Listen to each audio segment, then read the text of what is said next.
Oke, selanjutnya kita akan bahas mengenai esensi dari data time series dalam metode peramalan. Jadi, seperti aku bilang di video sebelumnya, bahwasanya metode peramalan ini diaplikasikan pada data time series. Nah, kenapa gitu ya? Karena yang pertama, data time series ini memberikan informasi mengenai suatu objek di waktu yang berbeda gitu. Jadi, misalkan di tahun tertentu gitu ya, misalkan tentang data PDRB. Bisa aja data PDRB misalkan di tahun 2020 misalkan, bisa aja PDRB-nya turun gitu. Nah, setelah itu misalkan di tahun 2022 misalkan. Nah, terjadi pemulihan gitu, pemulihan pada PDRB yang dimana data PDRB-nya itu akan meningkat gitu.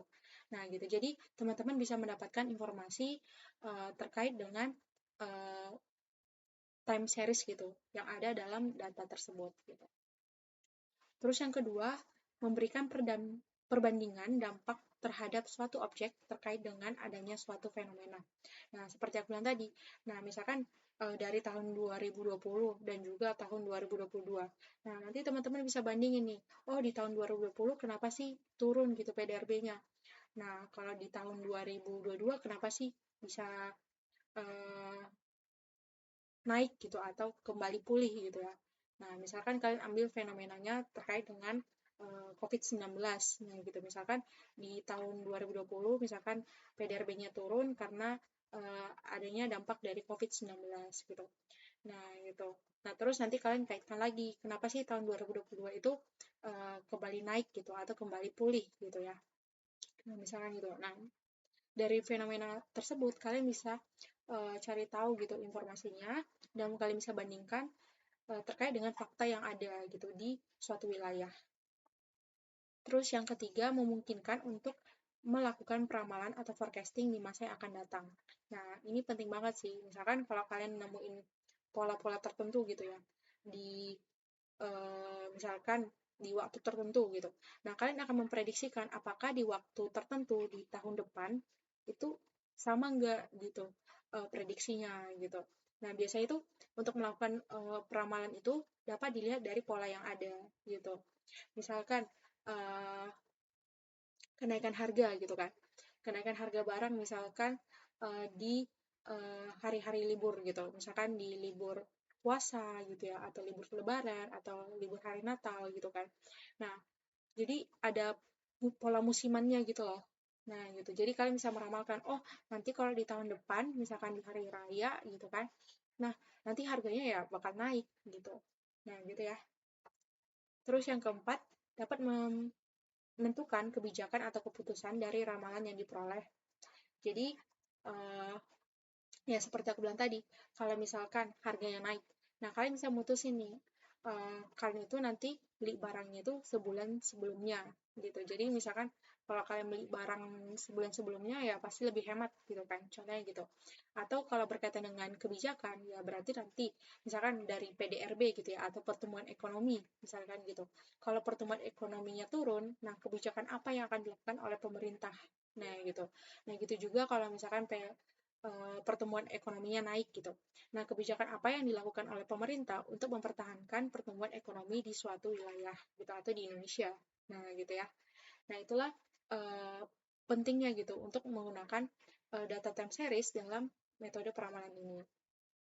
Nah, terus data kelompok analisis deret waktu atau time series ini terbagi menjadi dua, yaitu pertama menjelaskan pola data berdasarkan waktu atau time series method.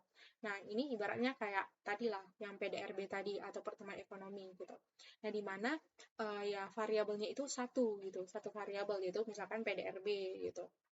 Terus yang kedua explanatoris, yaitu menganalisis hubungan antar peubah-peubah deret waktu atau causal method. Nah, ini contohnya ya ibaratnya gini. Teman-teman pasti udah belajar misalkan regresi linear gitu kan, di mana ada pengaruh dari satu variabel terhadap variabel lain gitu. Misalkan pengaruh uh, berat badan terhadap tinggi badan gitu ya. Nah, gitu. Atau misalkan pengaruh uh, rata-rata waktu belajar terhadap nilai IPK kalian misalkan gitu. Nah, dari situ kalian bisa memprediksikan gitu. uh, sebab akibatnya itu dari waktu uh, kalian melakukan kegiatan gitu. Misalkan ya tadi uh, kalau misalkan setiap hari kalian belajar gitu kan.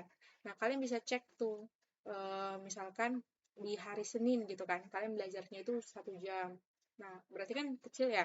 Kalau misalkan di hari kedua, misalkan kalian belajarnya itu makin lama gitu, misalkan 3 jam gitu. Hari ketiga, hari Rabu gitu, misalkan belajarnya 4 jam gitu.